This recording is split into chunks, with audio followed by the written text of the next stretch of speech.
Est-ce la fin de l'investissement immobilier? Vas-tu arriver à faire financer tes projets en 2022, en 2023, en 2024? Est-ce que le HCSF a tué le game? On va voir tout ça dans cette vidéo.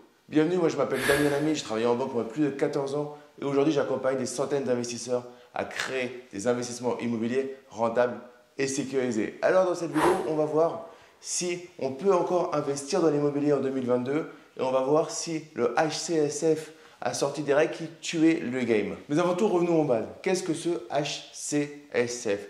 Haut Conseil de stabilité financière.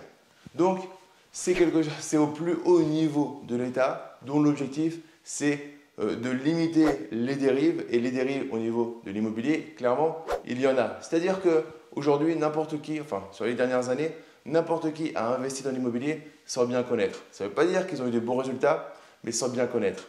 Là, moi ce que je vois avec les restrictions, c'est que déjà, si tu as réussi à te faire financer en 2021, il n'y a pas de raison que ça passe pas en 2022 pour la simple et bonne raison que la plupart des banques a commencé en fait à mettre en place les recommandations en 2021 et du coup il y a une continuité. Ça c'est le numéro 1. Numéro 2, si tu te formes, si tu regardes des vidéos, si tu passes à l'action de manière réfléchie, ça ne va rien changer pour toi. En fait, qu'est-ce qu'ils ont fait? D'une certaine manière, ils ont professionnalisé la discipline d'investisseur immobilier. Si on peut parler que c'est pour moi, il faut professionnaliser l'investissement immobilier. Dans les dernières années, il y a eu beaucoup de mouvements sur ce marché de l'investisseur immobilier. Tout le monde s'est autoproclamé investisseur immobilier. Et là, on est en train en fait, de professionnaliser le jeu, professionnaliser le marché. Est-ce que c'est mauvais pour toi? Non. Parce que si tu veux faire les choses sérieusement, si tu es sur la chaîne, c'est que tu veux faire des investissements rentables et sécurisés et surtout que tu es un investisseur lucide. Tu n'es pas un fantasmeur qui s'est levé et qui dit tiens, je vais devenir blindé avec l'immobilier. Tu vois que c'est du travail, tu vois qu'il faut prendre des précautions, qu'il faut mettre en place des actions. Donc qu'est-ce que ça va entraîner? Sur le terrain, bien évidemment que ce n'est pas du tout la fin de l'investissement immobilier. C'est la fin des touristes. C'est la fin du niveau amateur et il va falloir se professionnaliser. Donc, pour moi, c'est plutôt une bonne chose parce que ça va nettoyer le marché des amateurs. Après, il ne faut pas oublier qu'ils ont comme consigne de te protéger.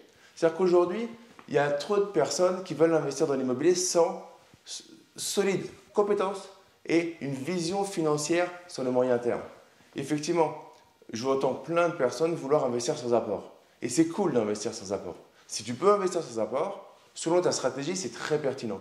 Maintenant, investir sans mettre d'apport, c'est différent de ne pas avoir un matelas de sécurité. Ou alors, c'est différent, tu peux investir sans apport et sans matelas de sécurité en sachant te constituer par la stratégie que tu vas mettre en place un matelas de sécurité rapidement. Tout ça, on l'apprend. C'est des choses qu'on apprend, que j'enseigne dans mes programmes.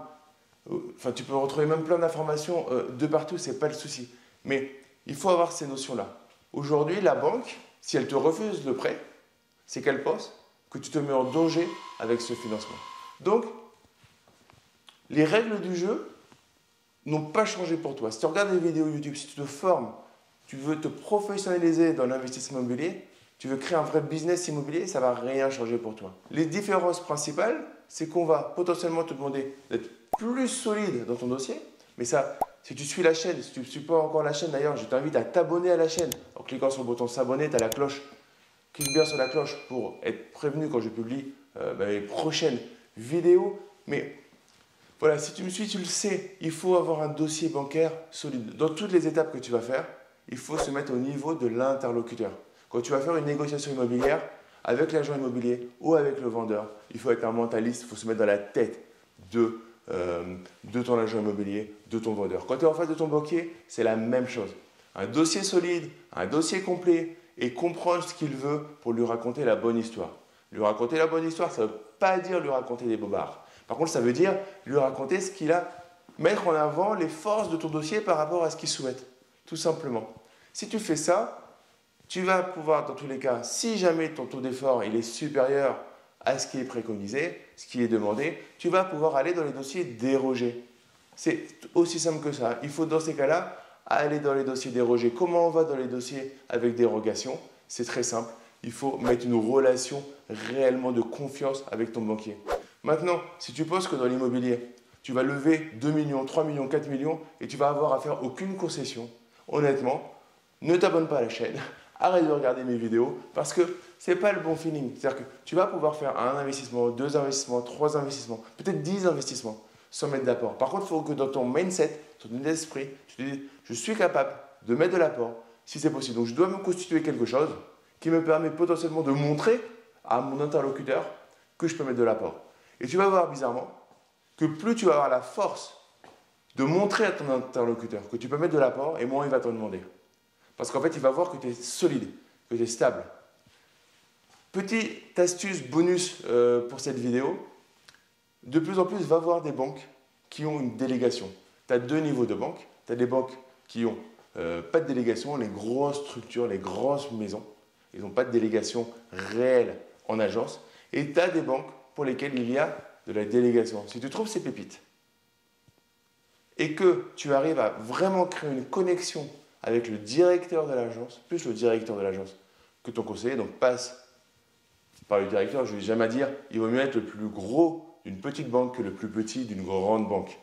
Donc, va dans une petite banque avec délégation, va séduire le directeur de l'agence, et là, tu vas pouvoir passer 1, 2, 3 projets, parce qu'en fait, il va pouvoir déroger, tu vas pouvoir rentrer dans le pourcentage des dossiers qu'il va faire déroger, il ne va pas avoir besoin de remonter ça à une direction des risques et autres, parce que tu vas faire des dossiers relativement classiques qu'il est capable de faire, ou alors, il va t'expliquer pourquoi ce dossier-là en particulier, il ne peut pas le prendre, et du coup, après, tu vas mettre en place des projets qui sont réalistes. Très important, les amis. Faites des projets réalistes avec vos possibilités. On ne débute pas forcément dans l'immobilier avec un projet à 500 000 euros, dont 400 000 euros de travaux. Ça va faire peur à la banque. Okay, dites-vous que si vous, ça vous fait peur déjà, ça va faire peur à la banque. Ensuite, préparez la structure globale de votre projet. C'est-à-dire que vous avez un projet, vous voyez, vous allez dépasser vraiment énormément votre taux d'effort. Peut-être que vous pouvez soit augmenter la durée, soit mettre de l'apport pour diminuer les mensualités, soit revoir, si vous avez déjà des biens immobiliers, les mensualités, les échéances des autres biens immobiliers pour pouvoir réduire ce taux d'effort. Ensuite, il y a une possibilité, c'est d'aller passer en SCI, plus avec une option à l'IS, et du coup, vous allez passer dans une autre catégorie parce que vous allez être pris en compte par des conseillers professionnels, et là, vous allez pouvoir avoir quelques autres portes qui vont s'ouvrir avec potentiellement quelques inconvénients aussi, hein, mais c'est toujours la balance entre les avantages et les inconvénients pour savoir là où vous voulez, j'ai envie de dire, circuler. Mais en 2022, en 2023, en 2024, etc., les prêts immobiliers seront toujours accordés, mais ils vont être accordés de plus en plus aux professionnels, ceux qui se sont professionnalisés. Et ça tombe bien, c'est pas pour rien que j'ai créé un centre de formation professionnel pour les investisseurs immobiliers et les entrepreneurs. C'est parce qu'on ne peut plus passer à côté de la case professionnel. Il faut devenir, on ne peut plus être amateur. Tous ceux qui ont fait ça en mode amateur, dans les années qui arrivent, ils vont prendre des claques énormes. Il faut monter les étapes, une à une, tranquillement, en soufflant. On ne va pas changer notre vie en 2 mois, 3 mois. Par contre, les actions qu'on va prendre aujourd'hui, elles vont nous permettre au fur et à mesure, par les effets cumulés, la règle des petits pas, de passer à l'action. Donc, merci d'avoir regardé cette vidéo. En résumé, il y a des restrictions, des recommandations fortes à respecter par les banques. Sinon, ils peuvent perdre leur licence. Donc, ils vont respecter. Malgré tout, là-dedans, ce n'est pas mauvais pour nous. Ça nous permet de nous professionnaliser, de passer devant les amateurs et d'aller encore plus avoir une relation en partenariat fort avec les banques, avec quelques concessions. Je l'ai toujours dit, il faut faire quelques concessions.